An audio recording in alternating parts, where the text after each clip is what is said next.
Item. SCP-375. Object Class. Euclid. Special Containment Procedures. SCP-375 is to be kept under full surveillance by a security detail of no less than 5 personnel disguised as renovators and contractors. Any subjects attempting to enter SCP-375 are to be turned away, with the cover story of indefinite renovations. All instances of SCP-375-1 are to be kept incapacitated within the bank.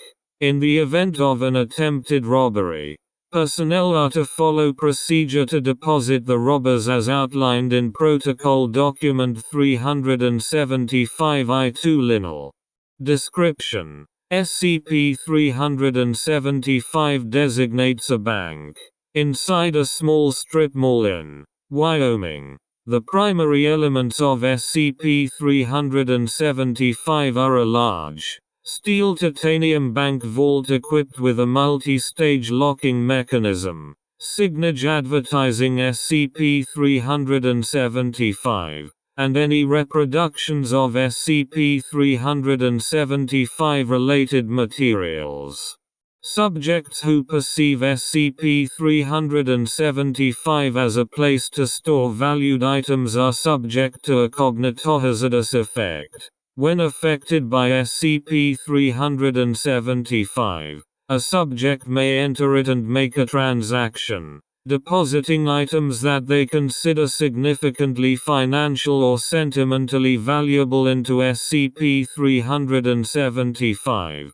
SCP-375-1 designates 11 humanoid entities, who claim to be employees of SCP-375. When a subject enters SCP-375, these entities will provide information about SCP-375 and the banking options it provides. As discussion continues, the subjects will begin discussing subjects they would normally be secretive of, referring to them in the context of banking. If the subject opens an account with SCP-375, instances of SCP-375-1 will coach the subject on ways to properly deposit items they consider to be sentimental into SCP-375.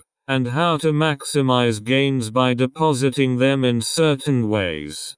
After an item is deposited within SCP-375, the subject will be given an item of equivalent value to them. Usually, this will take the form of cash or credit. Other valuable objects have been observed on rare occasions, consisting of objects known and not known to have been placed in SCP-375. Objects have included: deed to property from around the mall SCP-375 is located in. Brass piping. A winning lottery ticket, circa 1997. A bucket containing a gallon of crude oil. The remains of an adult male subject, dressed in clothing circa 1935. Approximately 5,000 coins believed to have been created by SCP-1015. Wedding bands. Various film and Polaroid photographs. No digital photographs have been taken from SCP-375. Subjects may bring knowledge of SCP-375's existence to other family members and friends, who will become subject to SCP-375's effect. As more subjects open accounts with SCP-375, the SCP-375-1 instances may encourage them to deposit other family members and friends into SCP-375, and offer investment opportunities with SCP-375 based on these deposits. When it was recovered, It is estimated that over 30% of residents had been placed within SCP-375. Once a subject has been exchanged, they will be stored in SCP-375's vault. If they are withdrawn, they may have portions of their body replaced by pieces belonging to other subjects. This is referred to by the SCP-375 employees as compound interest. Occasionally, the subject will be replaced by a completely different one of similar appearance, usually when the subject has waited more than 4 years to withdraw them.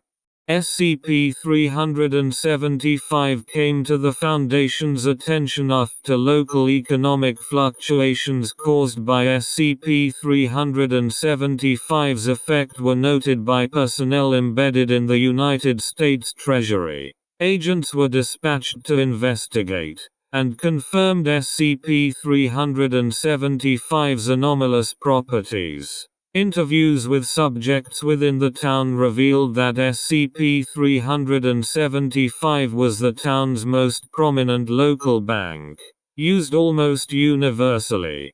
Documentation within the mall's financial records show no records of rent payment or ownership of the specified lot. Examination of the surrounding structure suggests that the mall had been built around SCP-375 itself. As of SCP-375 has been classified as Euclid.